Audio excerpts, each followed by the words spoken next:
This is the Extratime.com League of Ireland Voice Notes podcast. I'm Oisin Langan. Coming up, we'll be at the Ryan McBride Brandywell, where Derry City overcame Galway United by 2-0. It was a stalemate at Weavers Park. Drogheda United 0, St Pat's 0. Granted, that result does get Drogheda off the bottom of the table. Not sure it does much for St Pat's, but an away draw is an away draw. We'll hear from Paul Crowley, who was at the game. The former Drogheda and St Pat's player was on commentary duty with LOI TV. Afterwards, he sent us a voice note. We'll also get analysis from former Saints Brian Morrisroe and Barry Murphy. Shels overcame Dundalk 1-0. It wasn't a stunning performance, but it was a winning performance. And Pat O'Connor of Extratime.com will tell us all about it. He was at Tolka Park. Extratime.com's Brendan White was at the RSC, where Waterford battered Sligo Rovers by 4-1. We'll also have a roundup of the First Division, and we look ahead to tomorrow's Women's League matches. Let's start though at the Ryan McBride Brandywell, where Derry City overcame Galway United by 4-0. It means they're now 2 points behind Shelbourne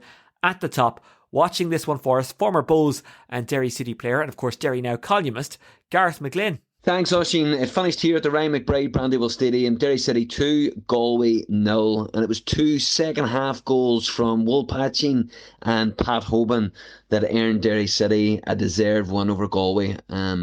It was John Caulfield's side actually won at the Brandywell back in March, but the repeat result was never on the cards on this occasion, as Derry City produced a really strong second-half performance to take the points.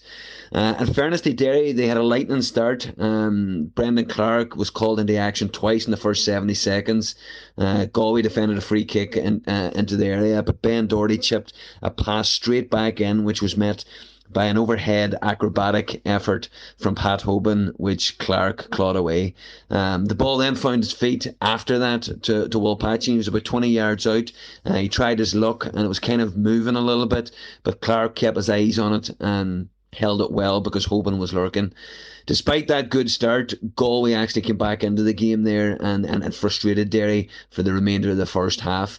The goal that Derry desperately needed, it arrived on 65 minutes as Galway finally cracked. Michael Duffy exchanged passes with Ben Doherty like he was doing all night down the left-hand side before racing past O'Sullivan, and then he crossed low into the middle where Patching was waiting, and he just guided the ball beautifully past Clark and into the top corner to make it 1-0. The game remained in the balance until 4 minutes from time when Derry doubled their lead. It was Cameron Dummigan who went from right back in the centre midfield. He spread a beautiful ball from the left-hand side over the right-hand side. It was Kelly, actually, the substitute, who came on from McMullen, took it in a stride, and it was a low cross, and who was waiting but, of course, the Pat Hoban. Derry City, again, it wasn't a repeat of the defeat in March. Derry City with a really strong performance, taking all 3 points. Gareth McGlynn at the Ryan McBride Brandywell, where Derry City beat Galway United by 2-0. Right, let's go to Weavers Park, where Drogheda drew 0-0 with St Pat's. The analysis of Barry Murphy and Brian Morrisroe to come. But first, Paul Crowley of LOI TV, LMFM, and of course formerly of St Pat's and Drogheda, was at the game, and afterwards he sent us this voice note.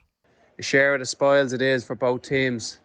Enough for Drogheda to get off the table with the result in Tolka Park, where Dundalk went down 1-0. But from Weavers Park tonight, St Pat started really well. Drogheda were back to themselves and quite solid in defence, strong in midfield. Gary Deegan was out missing tonight with a hip injury. Matt Urban stood in, and with Ryan Brennan in there, it was a real colossal tonight. It was a nuisance for St Patrick's Athletic, showing great energy around the place. Probably the best chance of the game came in the first half through Jake Mulroney. Chris Forrester done brilliant just inside the box. Looked like he was going to get a shot at himself, but as he does, just pick the right pass out to Mulroney. He's only 7 yards out, but he just can't adjust his feet. We spoke about it on commentary about he can score from 25 and 30 yards, and this is the easiest chance he'll probably find himself to miss this season. But he does. He just scuffs it, unable to hit the target. And it did turn out, as I said, to be the best chance of the game. Baba then towards the end of the first half, Kevin Doherty will think they had a really gilt-edged chance where he came in from the side, just ball wouldn't bounce enough, but he strikes over the bar and doesn't work Rodgers in goal. 0-0 at half time it was. Drogheda started better in the second half then. Still again, no gilt-edged chances. Adam Foley maybe just one at the back post. He overstretched forward, just couldn't get enough on it. St Pat's then with Stephen Kenny made a couple of changes, brought Alex Nolan into things.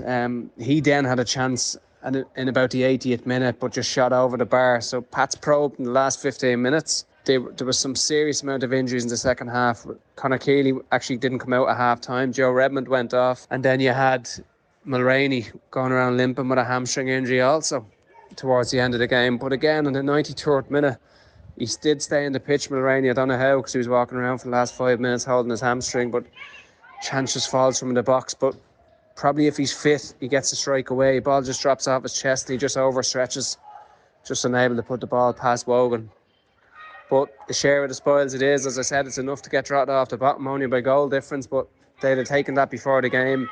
Anyway, a share of the spoils, a point each tonight. A big thank you to Paul Crowley for sending that voice note from Weavers Park. Let's get the thoughts now of former St. Pat's goalkeeper Barry Murphy and former St. Pat's winger Brian Morrisroe, who joined Aoife Mullen to discuss the game, and Barry started with how he felt about St. Pat's performance.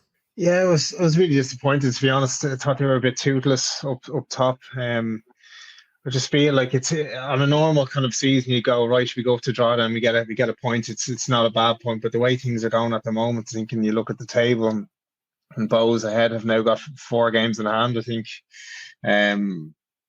So I think you need to go there and really get a win. But listen, just there's no chances. Again, the keeper's not worked at all. For all the skill and the kind of little bits in the middle of the park, in the final third, there was just no finesse and real standout chances bar Jake Mulroney's in the first half, and you were hoping they'd move on and kind of make some more chances in the second half, and it just never really came to fruition. And your thoughts? Yeah, very similar to what Barry's saying, that the bit of trickery and the bit of skill is too low down the pitch. Like, Levy's getting it with 40 yards to run. Like, you'd like to see him getting on the edge of the box and creating a bit of magic, because he has incredible feet. He seems to get himself out of tight areas, no problem. But you'd rather see him get him out of tight area on the edge of the opponent's box, like Drogheda's box tonight, and who knows, he can create something. But when he's got 45, 50 yards to run, he can only do so much. And 9 times out of 10 tonight, when he got out of those tight positions, he passed it off. And then there might be one other pass, but the third or fourth pass was going to Drogheda. And Drogheda were counter-attacking, and their lack of quality was pretty much the same. They didn't have any quality at all. And possession was the main loser tonight. There was 0 possession for both teams. In a sustained sense, like, you know what I mean? Because Patsy 4 or 5 passes and the ball's given away. Drogheda had 3 or 4 passes given away, and it was just hard to watch.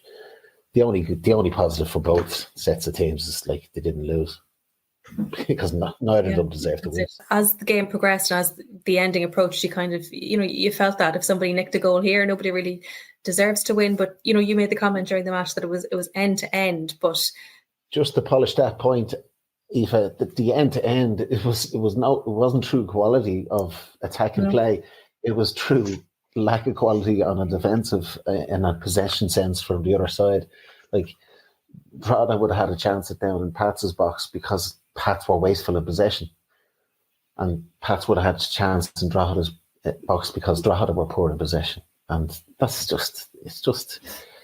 really hard to commentate on, and but that's our honest analysis of it. You know what I mean? The lack of quality thereof is clear to see for both sides, and it explains why neither of them, as I said, they didn't do anything to win the game. Former Saints Brian Morrisroe and Barry Murphy speaking to Aoife Mullen about St. Pat's scoreless draw with Drogheda United. A scoreless draw that lifts Drogheda off the bottom. Probably doesn't do a whole pile for Pats, but we'll get more detail on that in a moment when we go through the table. Let's go to Talca Park, where Shelbourne beat Dundalk by 1-0. Extratime.com's Patrick O'Connor was there, and afterwards sent us this voice note. There's been some really great games at Talca Park this season, but this certainly wasn't one of them. The first half in particular was very, very uneventful. Very little 2-2s. The crowd of over 3,800 people, both the home support and a large travelling support as well. Shels dominated possession. At an estimate, I'd say they had maybe 75% of the ball. A lot of lateral play, as is the usual for Shelbourne, but they really didn't threaten the Dundalk defence very much at all. Dundalk had to make a late change. Sean Malloy, a young keeper, went in between the six after Ross Monroe got injured in the warm-up, but it was never really threatened in the first half. The best chance for Shelburne to get a goal in the first half came from Matty Smith. John Martin did very well to wriggle past a number of defenders, and he teed up Matty Smith inside the box. He should really have hit the target, but he put it wide. That was their best chance of the first 45 minutes. Evan Caffrey worked very hard for Shels as well. He had a number of half chances, but again, he or any of the other players failed to beat Sean Malloy in goals, and it ended 1-0 at the break. Second half was a bit better, much more intensity. Dundalk came out and played a lot more. They brought on Robbie Benson, a lot of experience. They brought on young Owen Kenny, Stephen Kenny's son, and both added a lot to the Dundalk attack. Darrell Horgan was particularly effective for them as well. The decisive moment came, however, in the 71st minute when Shell scored. Will Jarvis had a great battle all night with Archie Davis on Shell's left wing, and for once he evaded him around the 71st minute, skipped along the in line and fired the ball in low to John Martin, who was rushing in, and he finished the ball to the net for what was, to be fair, a good goal and a well-deserved goal for Shelburne. Dundalk fired the kitchen sink at Shelburne in the last 15 or 20 minutes or so. A lot of balls into the box, but because they had lost Jamie Gullen earlier on, they didn't really have a threat up front. Cameron Elliott had come on, didn't achieve a whole lot, and was left to Ryan O'Kane to provide a threat, but he had ran himself into the ground and was replaced around the 75th minute or so. It has to be said that Shelburne deserved it. Dundalk fought hard, but there certainly was a difference in class tonight between Shels, who were still top of the table, and obviously Dundalk, who were down in the relegation zone. So final score at Tolka Park, Shelburne 1, Dundalk 0. Victory for Shelburne against Dundalk. John Martin, formerly of Dundalk, with the goal for Shels. He's actually from Paulstown in County Kilkenny. So it's a big weekend for him because Kilkenny are in the Leinster Senior Hurling Final tomorrow night. Well, tonight probably as you listen, against Dublin in Croke Park. It's on at 6 o'clock. If you can, get along to it. It should be entertaining. I wonder how many of you are now saying to yourself, it's a soccer podcast. Sorry, it's a football podcast. Stop talking about hurling. You know you can like multiple sports. You know you can love one sport and also love another sport. It's not like being married. It's not like you have to stay married to just one sport. Anyway, let's go to Brendan White, who was watching Waterford against Sligo Rovers at the RSC. It was a comprehensive victory for the Blues. Let's find out all about it with Brendan, because afterwards, in the company of the Kaiser Chiefs, which is the song they played full time at the RSC, he sent us this voice note. It's a fourth consecutive home win for Waterford, who beat Sligo by 4-1 at the RSC. The sides traded chances early, both creating really good opportunities. Christy Patterson for Waterford, Oliver Denham for Sligo Rovers. Both really should have done a lot better. Should have scored for their teams, and from that point it looked like we could be in for a close game until Ben McCormick scored the opener midway through the first half. Again, the sides traded chances coming into half-time. Not an awful lot between the teams. 1-0 at the break. Quarter of an hour into the second half, a mistake at the back. Connor Parsons in, 2-0, and the game changes in Waterford's favour. Porter Gammond has been in really good form already this year. Scored his 10th goal of the season midway through the second half from the penalty spot. To be fair to Sligo, they got a goal back in the last couple of minutes. Wilson Waweru came off the bench to score an excellent goal, but a minute later Porter Gammond scored his 11th of the season to seal the win for Waterford. A good game all round for the home side. For Sligo Rovers, much work still to do. Extratime.com's Brendan White reporting from the RSC, where Waterford had a comprehensive 4-1 victory against Sligo Rovers. Right, let's run back through the scores in the SSE Electricity Men's Premier Division. Derry City 2, Galway United 0, Drogheda United 0, St Pat's 0, Shelburne 1, Dundalk 0, and as mentioned, Waterford 4, Sligo Rovers 1.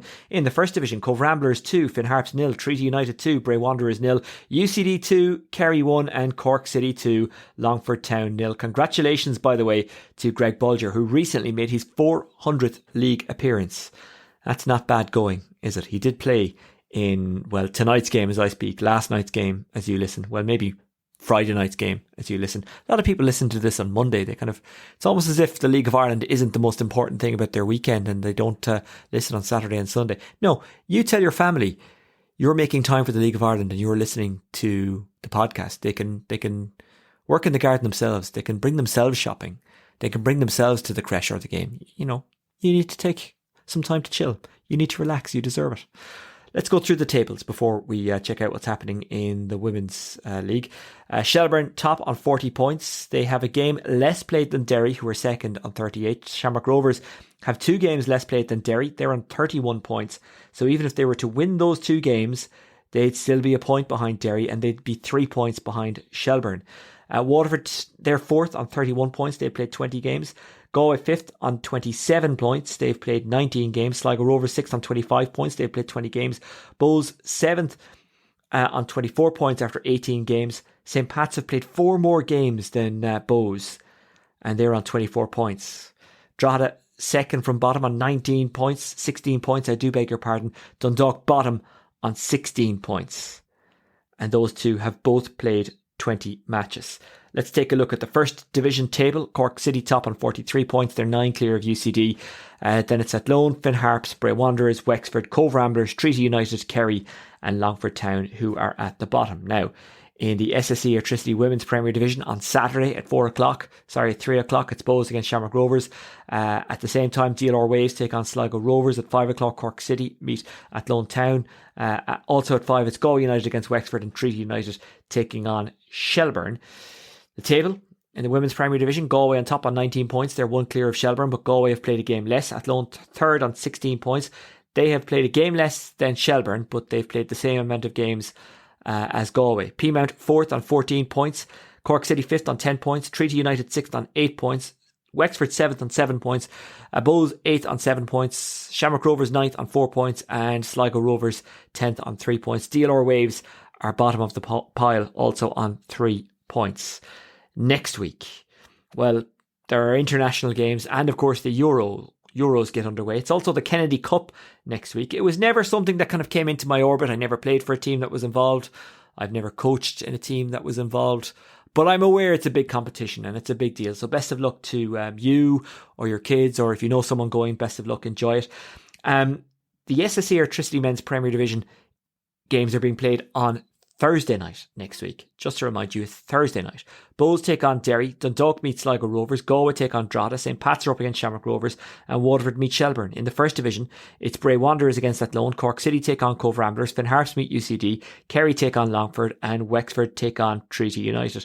I'm just going to assume that's to avoid the European Championships. It's a very smart move. I think it's better than taking a break altogether.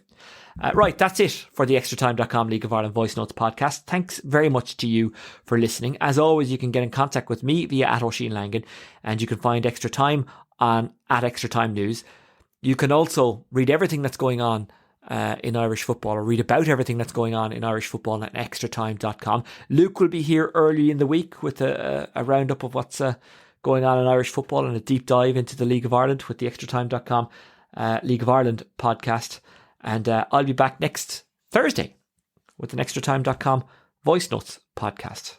Be interesting to see how a Thursday night fixture list goes. How will it affect attendances? Would people nearly rather a few more Thursday matches? Until you actually do this kind of thing, you don't really know. Enjoy the rest of your weekend if you're listening on Saturday. If you're listening on Monday, I hope you had a nice weekend, and I'll talk to you in a couple of days, but Luke will talk to you before. Take care. Bye-bye.